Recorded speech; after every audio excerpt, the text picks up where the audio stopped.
Here's a riddle. What does a grandparent and a bodybuilder have in common? Give up? They both need to eat more protein than other people. Hi, I'm Bernice Hunt, and I am a brain health specialist. I work with women just like you who are starting to notice a few memory challenges, and I help you to stay sharp so that as you age, you can still travel, have fun with your grandkids, and experience new adventures without missing a beat. As a wellness coach for over 10 years, I told a lot of people that they need to eat more fruits and vegetables, and they do. But if you're hitting 50 or approaching that 50 mark, I also need to tell you that you need to eat more protein. Yeah.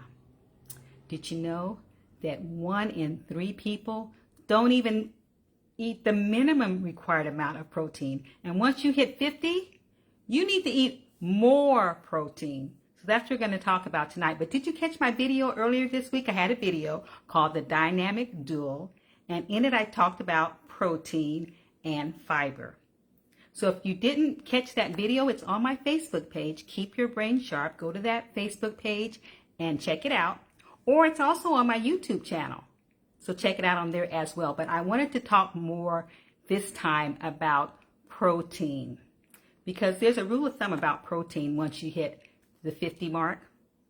And that is they want you to eat at least half your body weight in grams.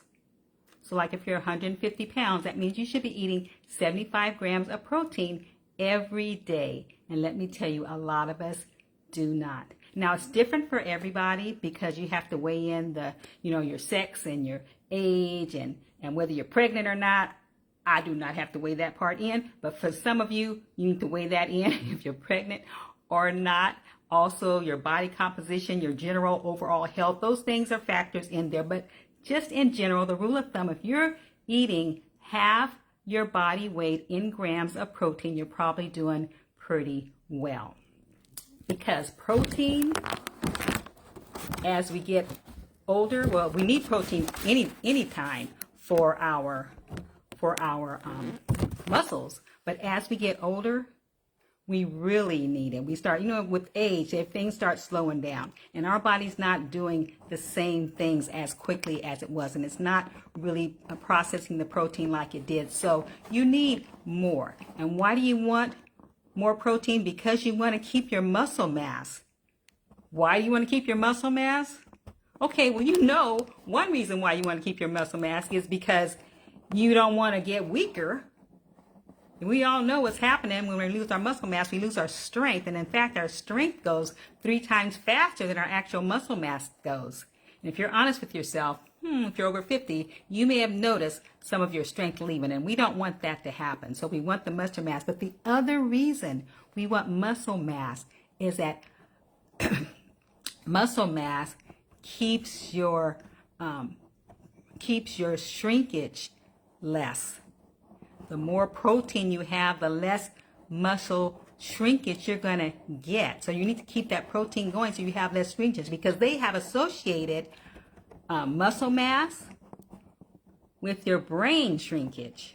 They found out that people that have dementia and Alzheimer's, they have poor muscle mass. And on the other side of that, they found out that people that have really good muscle mass in their older years have a less risk of Alzheimer's and dementia. Also, there's less depression when you have good muscle mass. So you want to keep that muscle mass. Now, here's the thing with protein. Protein cannot be stored.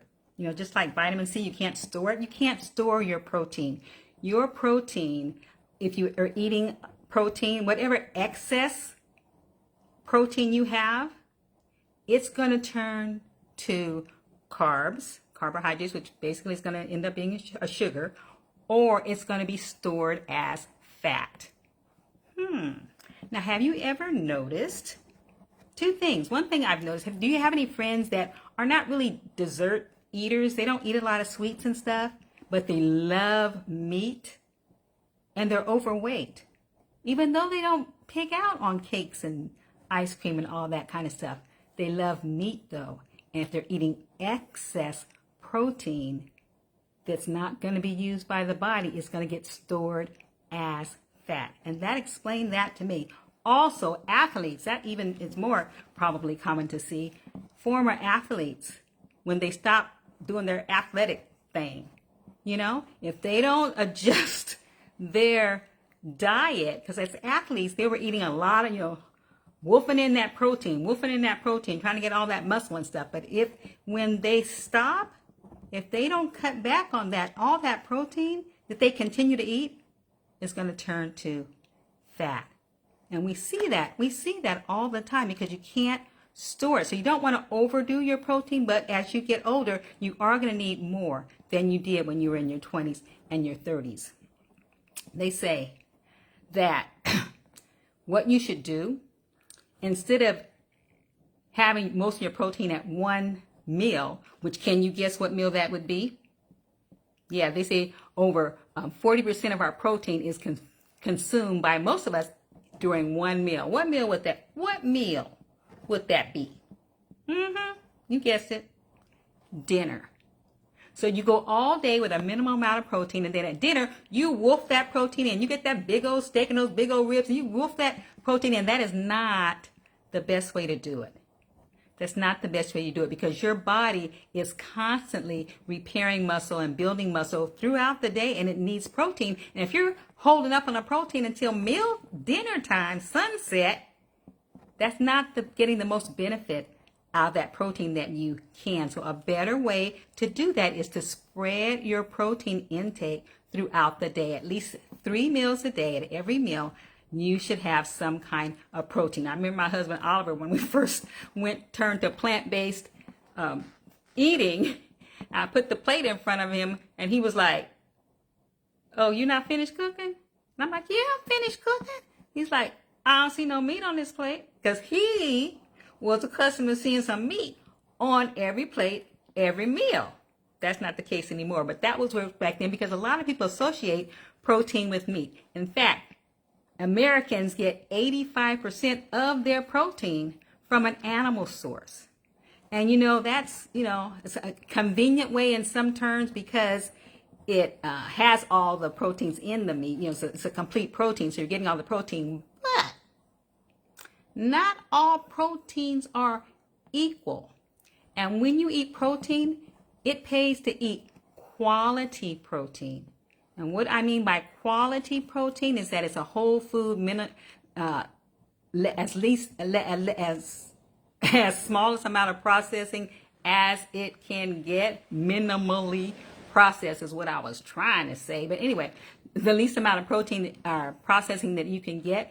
And with meat, it has saturated fats in there that you don't need a lot of. And it also has a lot of processing sometimes, especially if you're having deli meats or you're having sausages or, beef jerky or pepperoni and all that kind of stuff. It has a lot of processing, a lot of nitrates in it, and a lot of other things, trans fats that you don't need. So you kind of need to weigh that because guess what? All your protein does not have to come from an animal source.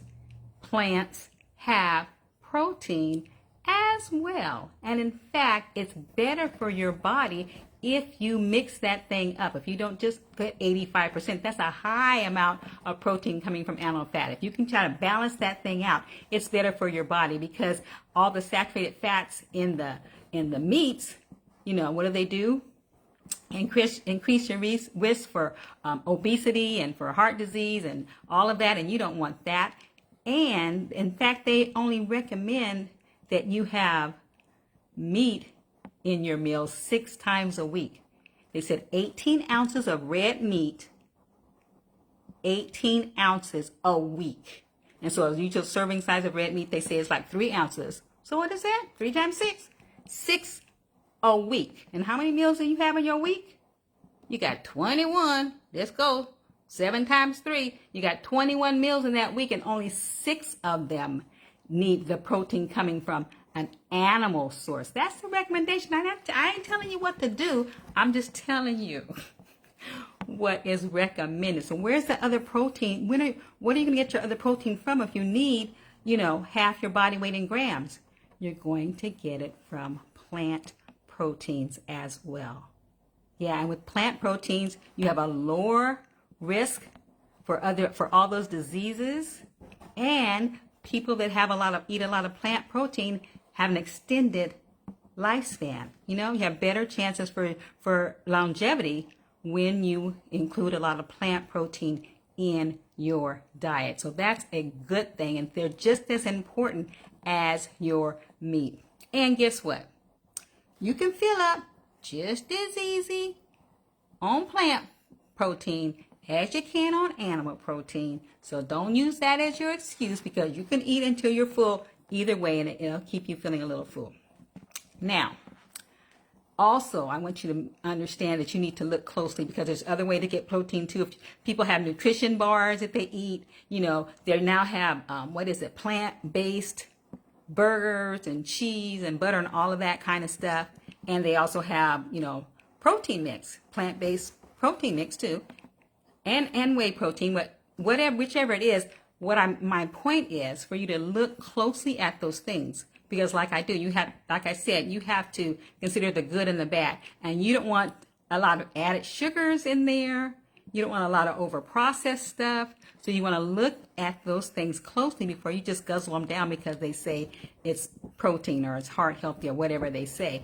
Look closely at what you're doing. And remember that those are supplements. Those are in addition to your whole food.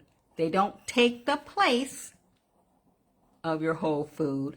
They're what you do in addition, just to make sure that you're getting the amount that you need to get. Okay, so those things. And I have a list of them on my Facebook page, as I said, but protein-rich and fiber-rich foods that are good for your brain.